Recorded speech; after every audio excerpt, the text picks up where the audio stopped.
नमस्कार, मैं हूं आपके साथ अनामिका सिंह। आप देख रहे हैं समाचार प्लस का खास segment ground zero. Ground zero में हम करंट मुद्दे की बात करते हैं और जनता की राय लेते हैं कि राजनीतिक पार्टियां मंदिर मस्जिद का मुद्दा और संभल हिंसा का मुद्दा जो है उसको लगातार चर्चा का विषय बना हुआ है। अभी रिसेंटली आज अखिलेश यादव का एक बयान आया है। अखिलेश यादव ने कहा कि ये खोदने की बात करते हैं और कितना ये खोदेंगे। संभल हिंसा को लेके उन्होंने सवाल खड़े किए। उन्होंने पुलिस वालों पर भी सवाल खड़े किए कि पुलिस वालों ने किस तरीके से गाली गलौज किए और वहां पे 5 लोगों की जान चली गई। अब जनता से सीधे बात कर लेते हैं कि जनता क्या सोचती है संभल हिंसा को लेकर के। अखिलेश यादव का ट्वीट आया, उन्होंने कहा कि ये लोग खोदने की बात करते हैं और ये कहां कहां तक खोदेंगे और खोद के संभल हिंसा में जो भाईचारा था उसको गोली मारने का काम इन लोगों ने किया है। क्या कहना चाहेंगे इसको लेकर? देखिए, सब प्रथम मैं संभल हिंसा में जो लोग मारे गए हैं, मैं उनके परिवार के प्रति मेरी संवेदनाएं हैं और इस तरीके की घटना नहीं होनी चाहिए। पर चूंकि ये समाजवादियों का हमेशा से ये काम रहा है कि जहाँ जहाँ लगता है कि मुसलमान भारतीय जनता पार्टी की ओर तरफ जाता है तो वो भारतीय जनता पार्टी से उनको रोकने के लिए इस प्रकार की घटनाओं को अंजाम देने का वो लोग काम करते हैं। अभी देखिए, 19 तारीख को वहाँ 20 तारीख को कुंदरकी में विधानसभा का चुनाव हुआ और वहाँ पर 23 तारीख को रिजल्ट आ गए। सबको पता है कुंदरकी विधानसभा के अंदर जो मुसलमान था वो 80% मुसलमानों ने भारतीय जनता पार्टी को वोट दिया। अखिलेश यादव ने कहा है कि जब 19 तारीख को सर्वे हो गया था तो चुनाव परिणाम के एक दिन बाद 24 तारीख को बिना दूसरे पक्ष को बताए, बिना उनको समझाए आप जांच करने चले गए। क्या मतलब? मैं वही कह रहा हूँ, वही उसी बात पे आ रहा हूँ। जब 19 तारीख को सर्वे शांतिपूर्ण हो गया, जो रह गया बाकी का, उस समय वहाँ के जो मुफ्ती साहब हैं या मौलाना साहब हैं और जो वहाँ के इंतजामिया कमेटी है उसने ये कहा कि साहब हमारी नमाज का वक्त हो रहा है, बाकी का जो सर्वे छूट गया है इसको आप अगली नेक्स्ट डेट रख लीजिए। इलेक्शन होता है, इलेक्शन शांतिपूर्ण ढंग से हो जाता है। 23 तारीख को परिणाम शांतिपूर्वक ढंग से इलेक्शन कैसे हो जाता है? वहाँ हाजी रिजवान ने बयान दिया था, उन्होंने कहा समाजवादी पार्टी से कि यहाँ पे वोटर्स को वोट नहीं देने दिया जा रहा है। नहीं, ऐसा नहीं है। देखिए, समाजवादी पार्टी हमेशा मुसलमानों का वोट लेती है और मुसलमानों के लिए करती कुछ नहीं है। उन्होंने देखा कि कुंदरकी जैसी विधानसभा में जहाँ 65% मुस्लिम आबादी है वहाँ पे भारतीय जनता पार्टी जीत गई। उनको ये बात हजम नहीं हुई कि हमारा जो वोट बैंक है जो अब तक हमारे पीछे पीछे घूम रहा था, जिसको हम जो है, उन्होंने एक बयान दिया था कि समाजवादी, उनकी पार्टी का जो बयान था कि समाजवादी पार्टी का जो पट्टा है किसी कुत्ते के गले में भी डाल देंगे तो वो यहाँ से चुनाव जीत जाएगा। क्या हर बार खोदने की बात हो जाती है? अखिलेश यादव ने कहा कि ये कितना खोदते हैं, इन्होंने संभल में अब ये खोद रहे हैं। अब ये खोद के क्या वहाँ की भाईचारे की गोली मारने की बात नहीं कर रहे हैं और गंगा जमनी तहजीब का ये क्या कर रहे हैं? देखिए, प्रशासन अपना काम कर रहा है। अगर कहीं कोई हिंसा करेगा तो प्रशासन उस पर कार्रवाई करेगा और प्रशासन को लॉ एंड ऑर्डर मेंटेन करना है और वो करेगा। पुलिस वालों पर भी उन्होंने सवाल उठाया। उनका कहना है कि पुलिस वालों ने वीडियो फुटेज जारी हुआ जिस तरीके से पुलिस वालों ने गाली गलौज किया, 20 लोग घायल हो गए कम से कम और सैकड़ों लोगों के खिलाफ FIR हुआ, 5 लोगों की जान चली गई। इसका जिम्मेदार आखिर कौन? मैम देखिए, मैं थोड़ा सा इसमें अपनी तरफ से कहना चाहूँगा कि ये जो सर्वे वाली बात है और ये खुदाई वाली जो बात है, इसमें ना तो माननीय मोदी जी का कहीं कोई इंस्ट्रक्शन है, ना माननीय योगी जी का कोई इंस्ट्रक्शन है। इसमें किसी ने याचिका दायर करी और कोर्ट ने ऑर्डर किया कि सर्वे होना चाहिए। अब हम कोर्ट पे जो है प्लस माइनस जो भी कहना वो कह सकते हैं, लेकिन मैं DMSP को भी लेके उन्होंने बयान दिया। वो कह रहे हैं कि DMSP क्या कर रही थी, नारे लगाते हुए लोग मस्जिद की तरफ बैठ। जी, मेरी पूरी हो जानी चाहिए थोड़ा सा। देखिए, मैं इसमें बताऊँ आपको कि माननीय हमारे जो मोहन भागवत साहब हैं RSS के चीफ, उन्होंने भी ये कहा कि अब क्या ज़रूरत है आपको कि हर मस्जिद के नीचे आप मंदिर ढूंढें। तो मेरा कहने का मतलब ये है कि इसमें शासन प्रशासन या किसी और का कोई रोल नहीं है, बल्कि इसमें रोल जो है वो एक व्यक्ति का हो सकता है जो हर जगह पर जो है वो मस्जिद के नीचे मंदिर ढूंढ रहा है। विष्णु जैन को समाजवादी पार्टी ने ये भी कहा कि नमाज पढ़ने वाले लोगों में या एक समुदाय में ये अफवाह फैली कि ये लोग मस्जिद तोड़ने जा रहे हैं। इस तरह की अफवाह कौन फैलाया, कौन है इसके पीछे? मैं यही बात कह रहा हूँ। जब 23 तारीख तक सब कुछ निपट गया तो 24 तारीख को एकाएक इतने लोग उग्र कैसे हो गए? इसके समाजवादी पार्टी का किया कराया दंगा है, कह रहे हैं भाई साहब, कह रहे हैं कि समाजवादी पार्टी का किया कराया दंगा। आपको क्या लगता है कि ये अफवाह जो फैलाई गई और इतनी बड़ी हिंसा संभल में, कौन है जिम्मेदार इसका? देखिए मैडम, समाजवादी पार्टी तो हमेशा से दंगे करवाती रही है और सभी जानते हैं। हर पार्टी जानती है सबसे ज़्यादा दंगे किस पार्टी में हुए हैं, और आज भी वही कोशिश कर रही है, जबकि भारतीय जनता पार्टी के शासन में शांत व्यवस्था बिल्कुल कायम है। अभी भी तो मंदिर मस्जिद हो रहा है, हर बार खोदने पे बात चली आती है, हर मस्जिद के पीछे आपको शिव मंदिर दिख जा रहा है, हर जगह। ये मुद्दा कब तक आखिर चलेगा? लेकिन मैडम ऐसा है ना, कोई सरकार थोड़ी ये खोद रही है कि वहाँ पर सर्वे कराया जाए, किसी सरकार ने नहीं कहा है। जब एक बार सर्वे हो गया था, मैं आपके पास आना चाहूंगी, जब एक बार सर्वे हो गया था तो फिर चुनाव परिणाम के एक दिन बाद 24 तारीख को ऐसा क्या हो गया कि इतनी तेजी से अफवाह फैली और 5 लोगों की जान चली गई? ये खोदने की बात क्यों बार बार आ जा रही है? देखिए, सबसे बड़ा चीज़ ये है इसमें कि हमेशा मुसलमान जो है कभी भी अपना फैसला खुद नहीं करता, उसमें 2-4 गलत लोग होते हैं। वो कौन होता है? सरकार के विपक्ष में जाए कोई भी हो।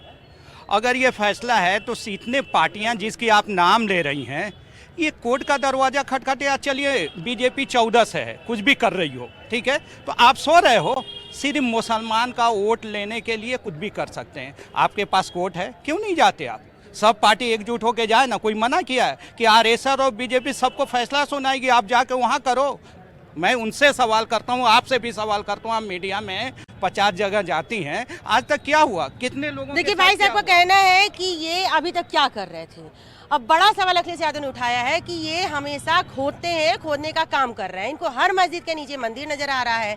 संभल हिंसा को लेकर उन्होंने बड़ा बयान दिया कि ये भाईचारे का खून किया जा रहा है। क्या कहना चाहिए? देखिए, अखिलेश जी को हर जगह निराशा हासिल हो रही है, इसलिए वो बौखलाए हुए हैं। हर चीज़, हर मुद्दे में वो हिंदू मुसलमान को लेकर कूद रहे हैं। सारी सीटें बीजेपी जीत रही है, अब उनको हर जगह निराशा मिल रही है, तो अब कुछ ना कुछ तो किसी के ऊपर आरोप तो लगाएंगे ही लगाएंगे। उन्होंने कहा कि जिस रास्ते वो दिल्ली गए थे, उसी रास्ते अब वही रास्ता वो यूपी के लिए अपना रहे हैं। नहीं, उनके बयानों से मैं इत्तेफाक नहीं रखता हूँ। देखिए, वो 9 सीटों में से 7 सीटें हार गए। उनको लग रहा था कि वो यहाँ जीत जाएंगे, वहाँ भी वो हार गए। आखिर उनको जनता नकार क्यों रही है? उनको खुद से सोचने की ज़रूरत है, खुद से विचार करें कि ऐसा क्यों। उनके राज्य में कितनी गुंडागर्दी होती थी, भाजपा ने सारी चीज़ों को रोका है। अब उनको भाजपा को कैसे हटाया जाए, कोई जोर उनका चल नहीं पा रहा है, तो इस तरीके के हथकंडे अपना रहे हैं, मुसलमानों को भड़का रहे हैं और इस तरीके के दंगे कराने का काम कर रहे हैं। सत्ता पक्ष हो या विपक्ष हो, संभल हिंसा को लेके उपचुनाव की साजिश बता रहा है। ये हिंसा चुनावी साजिश बताई जा रही है। मेरे साथ और भी लोग हैं। क्या लगता है आपको?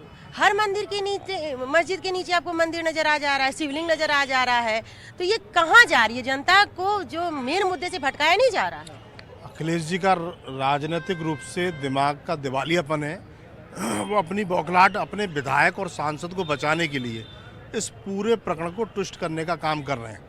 23 तारीख को अगर उनकी पार्टी की सरकार, उनकी पार्टी चुनावों में जीती होती तो इस तरह की बयानबाजी नहीं हुई होती। नहीं, उपचुनाव की जो तारीख थी पहले 13 नवंबर थी, बाद में 20 नवंबर कर दी गई, उसको लेके भी उन्होंने सवाल किया है। 13 हो या 20 हो या 23 हो, ये सारा तय करने का काम है निर्वाचन आयोग का।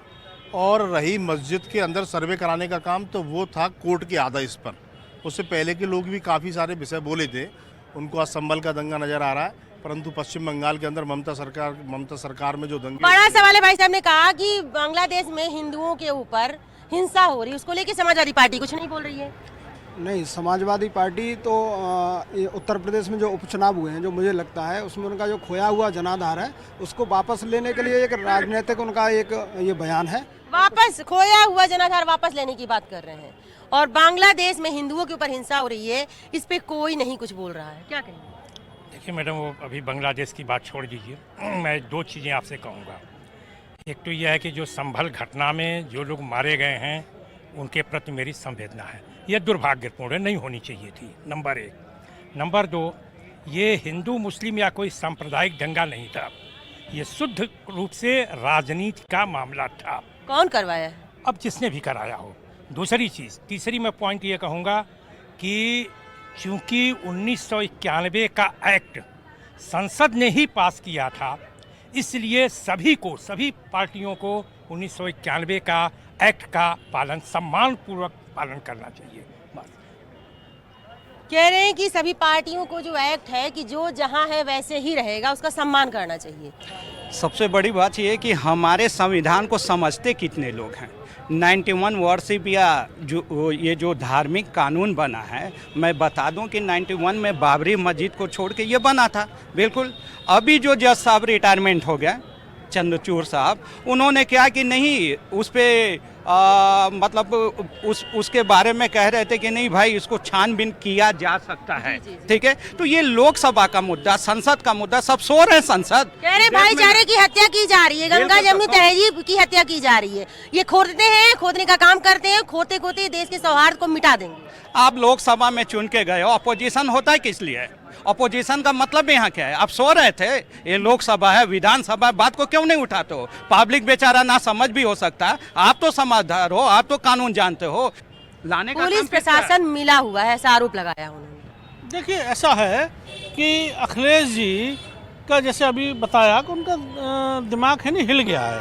वहाँ की जो 9 विधानसभाओं पर जो परिणाम आए हैं उसको वो झेल नहीं पा रहे हैं, और इसलिए क्योंकि वो चाहते हैं इस देश के अंदर अस्थिरता की स्थिति बनी रहे, लोग लड़ते झगड़ते रहें, आपस में बटे रहें, और जब ये आपस में लड़ते झगड़ते रहेंगे, भाईचारा नहीं करेंगे, तो निश्चित रूप से मुस्लिम उनकी तरफ के मुद्दे से गुमराह किया जा रहा है। चुनाव परिणाम के अगले दिन हिंसा हो गई। हम भी तो यही बता रहे हैं मैम कि जो वहाँ पर जो हार हुई है वो किन कारणों से हुई है, उसकी समीक्षा ना हो, उस पर बात ना हो, वहाँ के सांसद और जो विधायकों में आपसी टकराव की स्थिति है उसको वो उजागर ना हो, क्योंकि निश्चित रूप से इतना बड़ा गढ़ था, वो उनका किला था, वो गिर गया। अगर कहीं कोई बात है, न्यायालय की बात है, आप न्यायालय जा सकते हैं, कोई इसमें रोक भाई राजनीति तो हो रही है, नहीं राजनीति तो हो रही है। आपने कहा गंभीर मुद्दों पे कोई भी खोदने का कोई काम नहीं हो रहा, पहले तो ये समझ लीजिए, जबकि सर्वे में कहीं भी नहीं लिखा है खोदने। पुलिस वालों ने बदतमीजी करी वहाँ के लोगों से, 5 लोगों की जान चली गई, सब वीडियो फुटेज उन्होंने कहा, बयान भी दिया उन्होंने। मैंने कहा ना, पुलिस वालों पर जब हम आक्रमण करेंगे, उनको आक्रमण करने के लिए उकसाया किसने? परंतु ये भी विषय बहुत गंभीर है कि उनके हाथों में पत्थर किन लोगों ने पकड़ाए, जैसे कश्मीर के हमारे पत्थर पकड़ाने वाले, फेंकने वाले कौन लोग हैं? नहीं, मैं वही आपको बताना चाह रहा हूँ, वही समाजवादी पार्टी के लोग हैं जो बार बार इस बात को कह रहे हैं, खोदने की बात कर रहे हैं, जबकि कहीं भी किसी भी माननीय न्यायालय ने या किसी भी जगह ये नहीं आया है कि हम खोदेंगे। सर्वे की बात तो आई है। अगर वो ये बात कह रहे होते अखिलेश जी कि भाई सर्वे रोकना चाहिए, तो बात समझ में आती है। वो खोदने को रोकने की बात कर रहे हैं, तो खुदाई की तो बात है ही नहीं। इसका मतलब वो समाज को भड़काने का काम कर रहे हैं, अब भी भटकाने का काम कर रहे हैं। मेरा आदरणीय अखिलेश जी से अनुरोध है कि वो अपनी मंशा को इसमें कत्ल में ना बदलें, लोगों के। देखिए, राजनीतिक पार्टियां वोट बैंक की राजनीति करती हैं और अपनी वोट के लिए अपनी राजनीतिक रोटियां सेकती रहती हैं। हमारे साथ लोग थे, उनका साफ तौर पे कहना था कि पार्टियां आरोप प्रत्यारोप हमेशा करती रही हैं संभल हिंसा को लेकर। वहीं अखिलेश यादव आज सख्त रुख अपनाते हुए उन्होंने कहा कि पुलिस वालों ने भी वहां के लोगों से गाली गलौज किया, उसका वीडियो फुटेज जारी है। और भी लोगों से हम बातचीत करेंगे और जानेंगे जनता की राय। आखिर संभल हिंसा बनाम जनता, संभल हिंसा को लेकर पार्टियां लगातार एक दूसरे पे आरोप और प्रत्यारोप का दौर जारी है। मेरे साथ और भी कुछ लोग हैं, बात करेंगे कि आखिर जनता की क्या राय है, जनता क्या सोचती है। अखिलेश यादव ने जैसे कहा है कि ये लोग खोदने की बात करते हैं, खोदने के नाम पे सर्वे कराते हैं, जनता से सीधे बात करते हैं। देखते हैं जनता की क्या राय है। क्या लगता है आपको? अखिलेश यादव का बयान आया, वो कह रहे हैं जो कह रहे हैं बिल्कुल गलत है, क्योंकि हमारे हिंदू भाई जल्दी पत्थर नहीं चलाते हैं। वो पत्थर कहाँ से आए? कौन चलाया पत्थर? हिंसा की अफवाह किसने फैलाई? पूछ रही है पत्थर कहाँ से आए, पत्थर कहाँ से आए? बताइए कहीं अगर गैंग में हमारे हिंदू भाई और कभी पत्थर चलाया हो तो कहीं रिकॉर्ड बता दिए, जब बदले में भले पत्थर फेंक दिए हों। कोर्ट के अगर कहा कि पत्थर कहाँ से आए, ये पत्थर प्रमाण है कि सही है या गलत है? अखिलेश जी कह रहे हैं कि पत्थर किसने चलाए? ये दिखा रहे हैं पत्थर पुलिस द्वारा चलाते हुए दिखाने जा रहे हैं, वीडियो दिखा रहे हैं। पुलिस वालों पे भी उन्होंने सवाल उठाया। वो कह रहे हैं कि पुलिस वालों की जांच होनी चाहिए और पुलिस अधिकारियों के साथ मिलके ये सुनियोजित घटना है। देखिए, हमारे यहाँ गांव में कहावत है, अगर आप कोर्ट चले गए वहाँ तारीख पे तारीख, तारीख पे तारीख, तारीख पे तारीख, 2-3 पुस्तों तक तारीख ही मिलती है। लेकिन संभल मामले में 3 घंटे में सारे फैसले हो जाते हैं। ये सवालों के घेरे में तो रह गई। सर्वे के बाद सर्वे आखिर क्यों? अखिलेश यादव ने बड़ा सवाल किया, अधिकारियों की भी जांच की बात उन्होंने कही है। देखो, अखिलेश यादव जी का जो बांस फांस और मिसरी एक ही भाव बिका है। अखिलेश यादव और राहुल गांधी में कोई अंतर नहीं है। एक केंद्र के पप्पू हैं, एक राज्य के पप्पू हैं, दोनों पप्पू हैं। अखिलेश यादव ने भी कहा, सुन लीजिए। अरे सब प्रश्न नहीं करेंगे आप, सब प्रश्न ही करती रहेंगे। हाँ, एक प्रश्न किया अखिलेश यादव जी की मति मारी गई है, मति उनकी भ्रष्ट है और वो अपने यादव समाज के अपने घर परिवार को मजबूत करने के लिए समाज को बलिदान करवा देते हैं। सिर्फ बयानबाजी के जरिए से उनको यह जानकारी नहीं है कि ये विधर्मी ताकतें गैर जो जिम्मेदाराना महाराज जो गंगा जमुनी तहजीब की बात कर रहे हैं। गंगा कौन सी गंगा? अरे जब गंगा में यमुना मिलती है तो सिर्फ गंगा रह जाती है, यमुना नहीं रहती है। जब गंगा में यमुना मिलती है तो गंगा यमुना नहीं बनती, सिर्फ गंगा रह जाती है, यमुना वहां नहीं दिखाई पड़ती। इधर ठीक है अयोध्या में, वही ईवीएम लखनऊ में खराब हो जाती, मोहनलालगंज में ठीक है, उन्नाव में खराब हो जाती। अरे तो भैया ईवीएम पे तुमको नहीं भरोसा तो ईवीएम से जितनी सीटें जीते हो सब पे इस्तीफा दे दो। उन्होंने कहा है कि जिस रास्ते ये कभी दिल्ली आए थे उसी रास्ते अब यूपी की तैयारी कर रहे हैं, इसको लेके क्या? अरे ये देखो, वो कुछ भी, उनको किसी तरीके से चर्चा में रहना है, बस उनका एक कंसेप्ट है। पुलिस अच्छा क्या करेगी? पुलिस यहाँ आके बतासा थोड़ी बांटेगी आकर के। अफवाह किसने फैलाई? नमाज पढ़ने का टाइम था, अफवाह किसने फैलाई? मैं ये कह रहा हूँ पुलिस की भर्ती गाली देने के लिए दी गई है। वो पब्लिक सर्वेंट है, जनता की नौकर है, सरकारी नौकरी करने वाला, वो मालिक को गाली देगा? उसकी हैसियत है? मालिक देगा? यहाँ की जनता मालिक है। आज सुबह अपराधी थे, मालिक नहीं हो जाएंगे। मालिक वो एक न्यायप्रिय व्यक्ति का होगा, वो नौकर वो शासन का है, प्रशासन का है, वो नौकर आतंकवादियों का नहीं होगा। नौकर सर्वे के बाद सर्वे, आखिर ऐसा क्यों?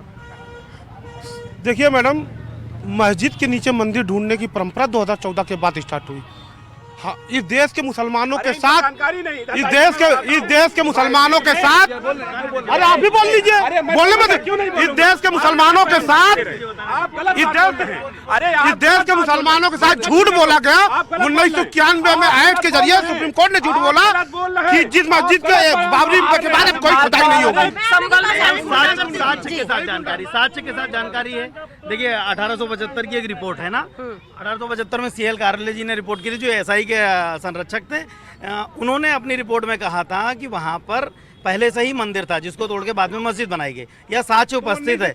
और गजेट 91 में फिर जिस तरह की तानाशाही सरकारों ने अपने भी आप पे क्या ये कह रहे हैं सर्वे पे सर्वे, इनसे पूछे कोर्ट को बंद कर दिया जाए क्या? वो जो पूरा सुनिए मैडम, देखिए इस पूरे मुद्दे पे नेताओं को तो पहली बात नहीं बोलना चाहिए। किसी कोई पक्ष का नेता हो उसको इस पर भैया एक मिनट क्या और मौसी मोदी जी बनाते हैं केवल चुनाव के समय चुनावी लाभ लेने के लिए। अम्मा मौसी नानी गाय को माता बताएंगे और उसी गाय को सड़क पर छोड़ देंगे।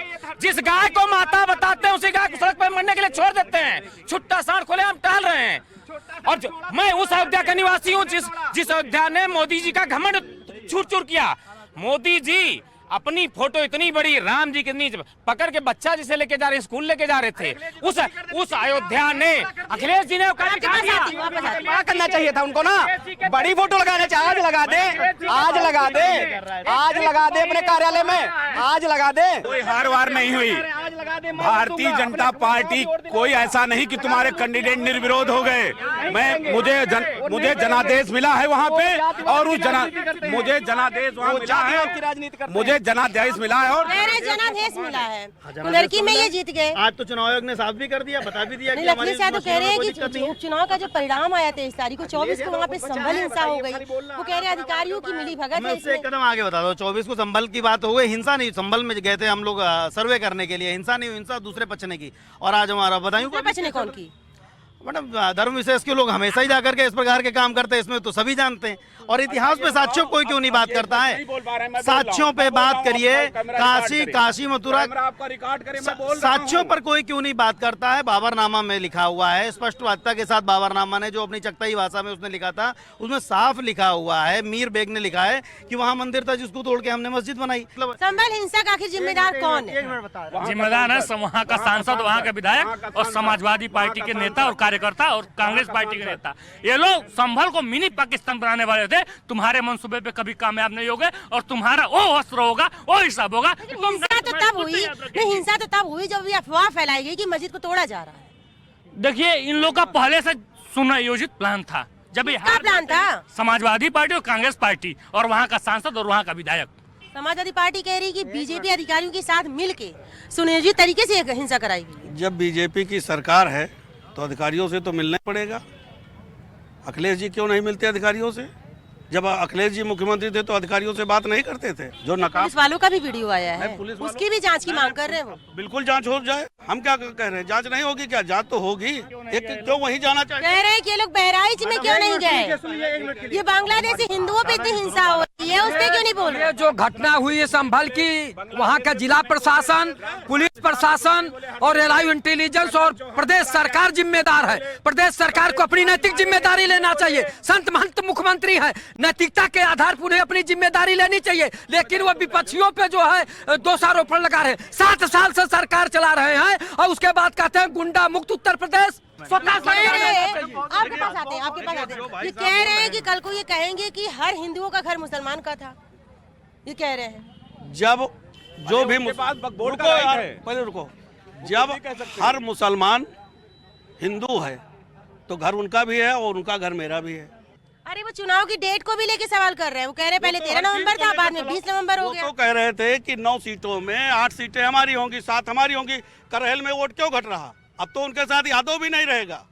वो जिसपे फूलते हैं करहल में कितना कम हुआ वोट? प्रदेश का यादव जागरूक। देखिए भाई साहब कह रहे हैं कि यादव प्रदेश का जागरूक हो गया है। प्रदेश का यादव जागरूक हो गया, प्रदेश का यादव जागरूक हो गया और उनके एक निर्णय से, क्योंकि जब लोकसभा में टिकट देने का नंबर आया तो उनके घर का यादव दिखाई पड़ा। बाकी प्रदेश में सारे यादव थे, वो गाय चराने के लिए छोड़ दिए गए। यादव जागरूक हो गया है।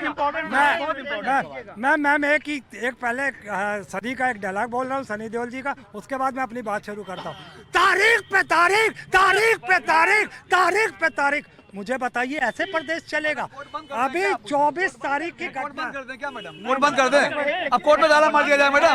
नहीं कोर्ट में ताला मार दिया क्या? नहीं तारीख क्या, वो तो प्रोसेस है, वो तो न्यायालय का। हम बोल क्या रहे हो, आप जान रहे हो? पगले हैं ये, पगले हैं। जो विपक्षी, एक मिनट एक बात है भैया, जो विपक्षी आप पूछ रहे हैं इनसे पूछिए वहाँ मस्जिद है, इसको ये घोषणा किसने की? तो जांच की मांग कर रहे हैं। जांच की जानने का सबका अधिकार है, लोकतंत्र की आजादी है। ये देखिए मैडम एंकर महोदया, ये पेड़ लगा है, इस पेड़ को हमें समझने की जरूरत है, जानने की जरूरत है। आम का है, बरगद का है, पकरिया का है, ये सबका अधिकार है। चरित्र जानना कोई गुनाह नहीं है और वो समझने के लिए न्यायपालिका स्वतंत्र है, कार्यपालिका स्वतंत्र है, स्वतंत्र अधिकार देती है। देखिए ये जैसा ये हमारे छोटे भाई अधिवक्ता बता रहे हैं और उन्होंने कहा ये एसआई के द्वारा संरक्षित मस्जिद है, स्मारक है, वो मस्जिद संरक्षित स्मारक है, तो निश्चित ये एसआई ने ही उसको संरक्षित स्मारक को पूजा करने, अर्चना करने, नमाज पढ़ने का मौका दिया होगा किसी को। और उसके लिए सुनिए, दूसरी बात, जब मामला कोर्ट में जा रहा है, सुनिए मामला ये इनसे पूछो, वकील बने बड़े भारी घूम रहे हैं। 113 साल पुराना विद्यालय, विश्वविद्यालय बनारस का, आज वक्फ बोर्ड वहाँ सुन्नी बोर्ड कह रहा कि हमारा है। अरे ये सब उसी तरह के हैं। 20% लोग ये सब देश को बेच खाए हैं, देश के हिंदुओं के साथ नहीं। आज वक्फ बोर्ड को हो गया सारी संपत्ति वक्फ बोर्ड। अरे 800 साल मुगलों ने यहाँ राज किया, जहाँ पाया जहाँ मजार बनाती। मैडम देखिए, इस देश का सबसे बड़ा जो झूठ है, झूठ ये है इस देश का कि जीत हमेशा सच्चाई की होती है, यही देश का सच है। हाँ, अब सुनिए, मैं भैया जवाब दे दूं। भैया सुनिए, अरे भैया सुन तो जाइए, सुनिए। देखिए मैडम, एक सच ये है कि भारत से टूट करके बांग्लादेश और पाकिस्तान बना। एट द 47 में देखिए 22% आबादी घट के पाकिस्तान में 1.5% रह गई। बांग्लादेश में कितना, हमारी 18% से घट करके आज 8% रह गई। ठीक, और यहाँ पर हिंदुओं की फर्टिलिटी भी 8% कम हुई है। जितने जयचंद आज लोगों के सपोर्ट पे बोल रहे हैं, 2050 तक का पीएफआई का वैसे भी लक्ष्य भारत को मुस्लिम राष्ट्र बनाने का, सब समय आने पर पता चलेगा। जैसे लक्ष्य है भारत को मुस्लिम राष्ट्र बनाने। पीएफआई के जितने भी एजेंट हैं, मुस्लिम राष्ट्र करने की, ये मुस्लिम राष्ट्र कभी नहीं बनेगा। ये इंसानों का राष्ट्र है, इंसान का ही राष्ट्र रहेगा। मैं ये कहना चाह रहा हूँ कि जिन लोगों को नहीं बनेगा, जो शैतान लोग हैं ये मार के भगाए जाएंगे। इस देश की जनता जाग चुकी है। और मैडम एक चीज और सुनिए, और एक बार सुनिए, हम बता रहा हूँ का नाम लेकर रावण का आचरण करने वाले लोग हैं ये लोग। ये कभी सुनिए, एक मिनट मेरी बात सुनिए, कभी भी योगी सत्ता का लालच नहीं करता था, सबसे लास्ट धर्म होता था, संन्यास आश्रम की तरफ जाता था। योगी ने राज क्या, सुनिए, पाकिस्तान भारत का हिस्सा था, पाकिस्तान भारत का हिस्सा था, बांट के हमने जो वो भी हमारा है। मैं कर तो रहा हूँ, हिंदुस्तान का, उसको देना पड़ेगा। योगी जी मेरे पूरा जीवन दिया, उनका नाम लेने को इनको तमीज नहीं, कैसे नाम ले रहे हैं, कैसे नाम? उत्तर प्रदेश का मुख्यमंत्री संन्यास आश्रम होता था नहीं। आप ये बताइए, अंत संन्यास आश्रम होता था नहीं? संन्यास आश्रम होता था नहीं होता था? आप ये बताइए। राजनीति में साधु सन्यासियों की हमेशा से इंगति रही है और धर्म राजनीति को जोड़ता है। हमारे यहाँ नागा साधुओं की सेना भी राजनीतिक पर्पज से बनी थी। तो राक्षसों ने राक्षसी प्रबंध फैलाई है, वह साधुओं का काम है, उन्होंने राक्षसों का नाश करवाया है। योगी जी हैं, हमारे मोदी जी हैं, ये ऊपर से भेजे गए अवतार हैं। गोस्वामी जी की वो लिखी हुई पंक्ति याद आती है कि जब जब हो धर्म की हानि, बाढ़ असुर अधम अभिमानी, तब तब प्रभु धरि विविध शरीरा। विविध का मतलब ये नहीं स्वयं आएंगे, किसी भी रूप में आएंगे। वो तो मगरमच्छ के रूप में आए, बारह के रूप में आए, कच्छप के रूप में आए, अरे ये मोदी और योगी के रूप में अवतार से आए। और इनको जो भी गलत बोलेगा उसकी जिह्वा सड़ जाएगी। जो इनको गलत बोलेगा उसको संभल हिंसा को लेकर के जनता के अपने अलग अलग मत हैं। अखिलेश यादव का बयान आप लोगों ने देखा, जाना, सुना। उनका साफ तौर पे कहना है कि संभल हिंसा पूरी तरह से सुनियोजित घटना है, पुलिस वालों पे भी कार्रवाई हो और उनकी जांच की जाए। पुलिस वालों ने जिस तरीके से गाली गलौज किया, संभल हिंसा में 5 लोगों की जान चली गई, 20 लोग घायल हुए और सैकड़ों लोगों पे FIR चल रहा है। मिलते हैं किसी और बड़े मुद्दे के साथ, तब तक देखते रहिए ग्राउंड जीरो अनामिका सिंह के साथ, निखिल सिंह, समाचार प्लस, लखनऊ।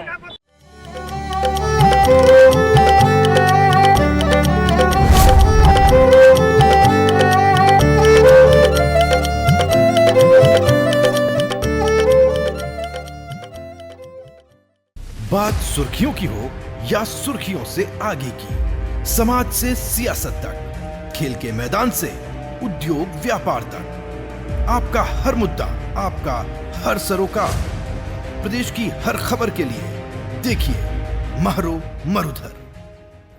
सवाल उठते हैं तभी खुलती हैं जवाबदारों की आंखें, सवाल उठते हैं तभी हरकत में आता है सिस्टम। अनमने सिस्टम को चुस्त बनाने के लिए जरूरी है सवाल। आपकी आवाज को शासन प्रशासन तक पहुंचाने के लिए जरूरी है सवाल। सवाल ही बदलते हैं सिस्टम का हाल, इसीलिए जरूरी है प्रश्नकाल। सुबह का आधा घंटा खबरों के नाम, क्या क्या हुआ बीते कल में, आज दिन भर में किन खबरों पर रहेगी नजर। समाज की खबर, सियासत की खबर, खेल की खबर, उद्योग व्यापार की खबर, मौसम की खबर, यानी हर वो खबर जो आपके